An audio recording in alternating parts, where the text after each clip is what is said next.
That was a tough act to follow. Today I want to relate a story to you, and I call it a chance to memorialize.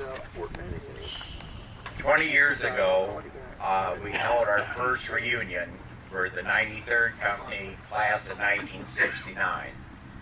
It was our 30th reunion, and we did our research, and we found all our classmates, and we found there, not that we had lost 50% of our classmates in Vietnam, like they told us when we went through OCS, but we had lost 7. And we wanted to memorialize those 7 people somehow special.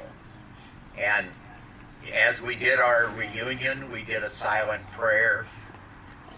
5 years later, we had another reunion, another silent prayer. Another 5 years went by, and we had another reunion. We came up with a framed document which had the rubbings of their names off of the Vietnam Wall. And then we did our silent prayer. We did that for 2 years. This last year, I was reading the newsletter from the association, the Alumni Association, and I read about this memorial walk. And that got me going.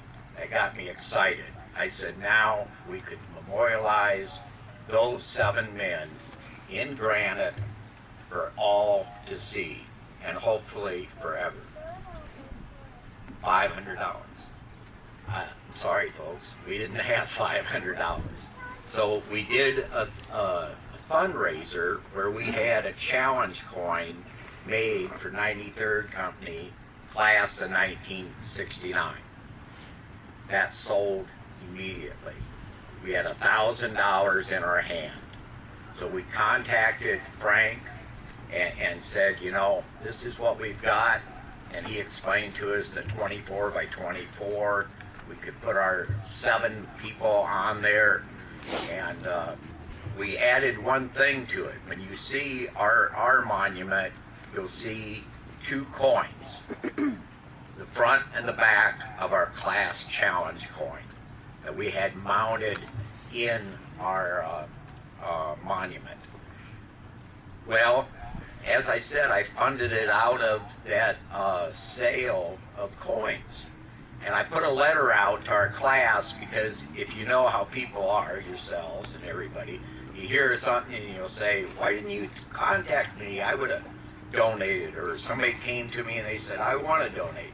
So I sent an email out to our class and I said, you know, we're funding this, blah, blah, blah, blah.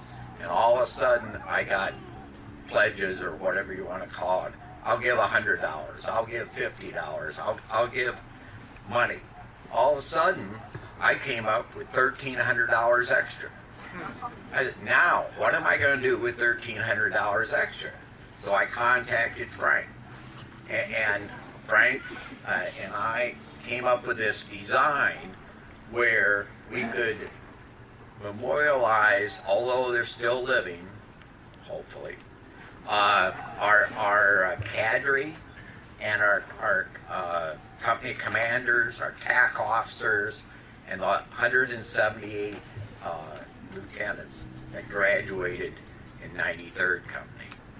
That monument went from a 24 by 24 to a 6 foot by 4 foot. And that is what I live for. It gave me so much excitement that again we went out as for a fundraiser.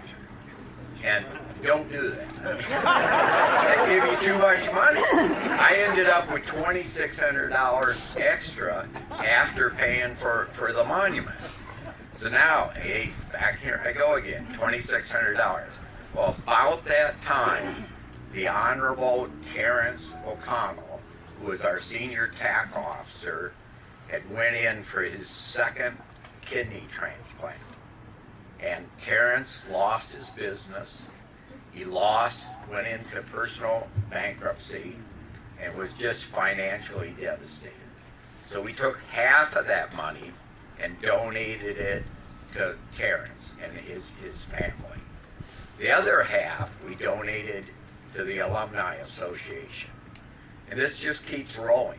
The Alumni Association took part of that money and did the last infantry division monument, the Americal Division, to be placed on this roll of honor. And now you'll see that we have completed that, and I just wanted to share this story with all of you. The Honorable Terry O'Connell, who was also the chairman of the Reserve Policy Board, the Distinguished Service Cross awardee. In Vietnam, a grenade landed in the midst of his people, and he jumped on one of his men and covered him and took everything on one side of him. Terrence O'Connell, when you see him, he has a patch on his eye, and one side of him is basically, well, just recently he lost his leg. And he's still going. You know, he got the prosthetic, and he's back into society. And when we do our 50th next year at Fort Benning, I guess he'll be here. Another short story, when we did our 30th reunion here, I caught holy heck because I brought the equivalent of a 3-star general on post without telling protocol. Whoever knew that Terry was equivalent to a 3-star general. But anyway, that's my story.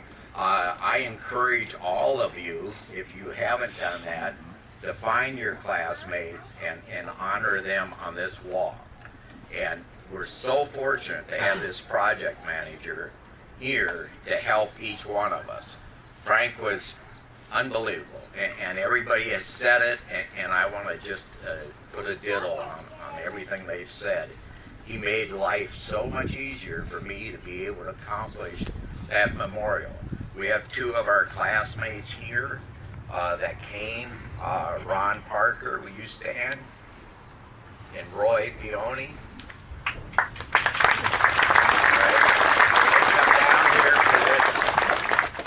Honor to dedicate this, and with that I'll say